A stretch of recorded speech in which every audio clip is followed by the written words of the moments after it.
If there was still any doubt about why Russia might now strike Ukraine without restraint, that reason has just been handed to Moscow on a silver platter.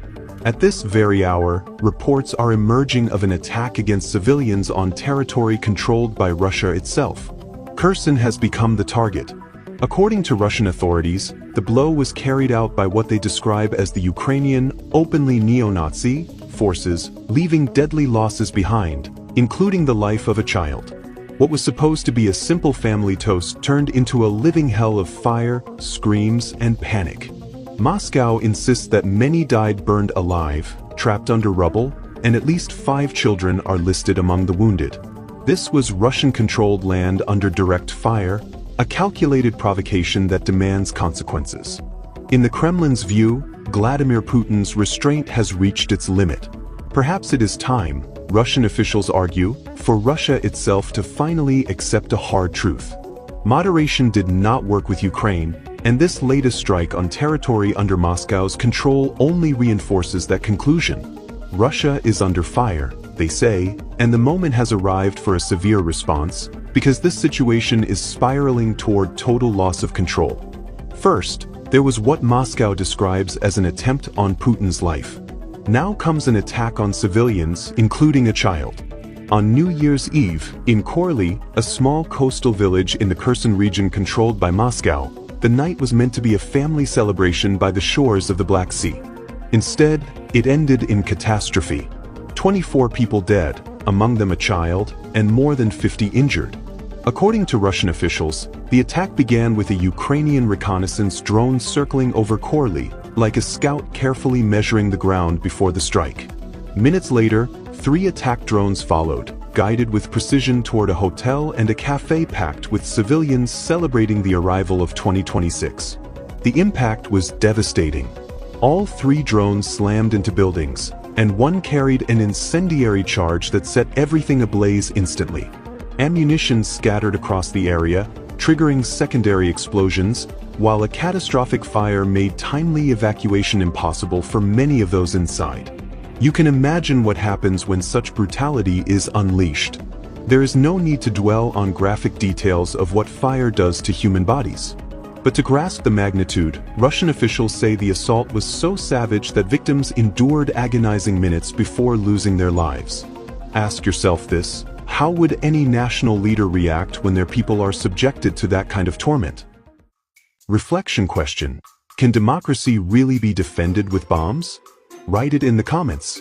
And while you're at it, don't forget to give this video a like. It really helps the channel. Your comments don't just sit there, they guide what we create.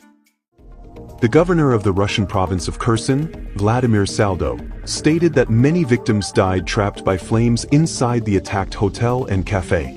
He emphasized that the intensity of the fire prevented rescuers from saving more lives and that the blaze was only extinguished well into the early morning hours. Local authorities reported that at least 14 of the wounded, including 4 children, were transferred to hospitals in the Kherson region and in neighboring Crimea. The rest were treated at local medical centers, leaving emergency rooms overwhelmed at the very start of the new year. Pause for a moment and consider that image. Hospitals overflowing, doctors stretched to the limit, families waiting in corridors, all while the calendar has barely turned a page. Nothing about what happened in Korly resembles a clash between armies. There was no military base, no artillery battery, no strategic command post. The targets were a cafe and a hotel by the Black Sea, where unarmed families were raising their glasses. According to Saldo, the drones were deliberately aimed at those civilians. This, he said, is the peace that the leader of the Kiev regime claims to seek. He linked the attack directly to the rhetoric of Ukrainian President Volodymyr Zelensky, calling the strike especially cynical because the reconnaissance drone hovered over the area almost in rhythm with the ringing of New Year's bells. From Moscow's perspective, Korly is not an isolated tragedy, but another link in a long and bloody chain. Saldo reminded audiences that this crime is, in essence, similar to what happened in 2014 at the trade union's house in Odessa, when Ukrainian neo-Nazis deliberately set fire to a building filled with political opponents. More than a decade later, that comparison underscores an uncomfortable continuity. fire as a tool of political terror. In Odessa and in Korli, Saldo argued, the common denominator is the same, the willingness to burn civilians alive because they do not align with what he calls the Kiev regime's project. That historical echo is not accidental in Russian discourse. It is meant to frame today's events within a narrative of repeated, unpunished atrocities. The Russian Investigative Committee immediately opened a criminal case over the attack and dispatched specialists to establish every detail of what Moscow calls a massacre. This is Russia's principal body for investigating serious crimes, signaling that the state views what happened as an act of terrorism backed by tangible, traceable evidence. But the response did not stop with investigators. Rodion Myroshnik, Russia's ambassador-at-large at the Foreign Ministry, described the incident as a deliberate act of terrorism that continues a series of inhuman killings committed by what he labeled Ukrainian Nazis. His words set the official tone in Moscow. Myroshnik added that the blood and deaths of civilians are a price the Zelensky regime is all too willing to pay to remain in power, preserve its corrupt inner circle, and fulfill the tasks assigned by its European patrons, for whom even the possibility of ending the bloodshed is unacceptable. From this perspective, the strike on Korli does not only wound Russia, it exposes, in the Kremlin's eyes, the true nature of the Western Bloc. This is not just about 24 dead and dozens wounded. It is about a political message. Civilians, Moscow claims, are being sacrificed to block any negotiated exit from the conflict. If that is the case, then every call for diplomacy rings hollow. And here is where the broader question emerges. How many more such messages can be sent before the conflict crosses a point of no return? What do you think about the idea that attacks on civilians are being used to sabotage any chance of negotiations in this conflict? Give us your opinion in the comment box below. Adding another layer to this grim picture is the voice of Colonel Andrei Pinchuk, a doctor of political science, former state security minister of Donetsk, and political observer with first-hand experience on the ground. Pinchuk interpreted the Korli massacre as a symptom of a deeper problem in the management of what Russia calls its new territories. According to him, the Kiev regime constantly attacks civilian populations with the explicit aim of terrorizing and intimidating them, stopping at nothing. Russian authorities, he stressed, are fully aware of this reality. The truly alarming part, Pinchuk said, is that they are clearly not doing everything possible to prevent horrors like Korli from happening again. If we understand that we are fighting a brutal enemy without principles, Pinchuk argued, then expecting them to follow rules is a mistake. Therefore, he insists, a different security regime must be implemented in the new territories and in all areas of special vulnerability, as has always been the case in similar conflicts. His words cut sharply. For the enemy, he said, an elderly woman carrying a bucket is the same as a soldier holding a machine gun. That is precisely why we are fighting them, he added. What happened is horrific, yes, but it fits the logic that Russia claims it must break through what it calls its special military operation. Pinchuk's remarks move beyond lament and into the realm of strategic warning. If these territories are truly considered an integral part of Russia, he suggests, then their protection must be elevated to the highest possible level, reinforced air defenses, strict security protocols, and rigorous control of any movement near the line of contact.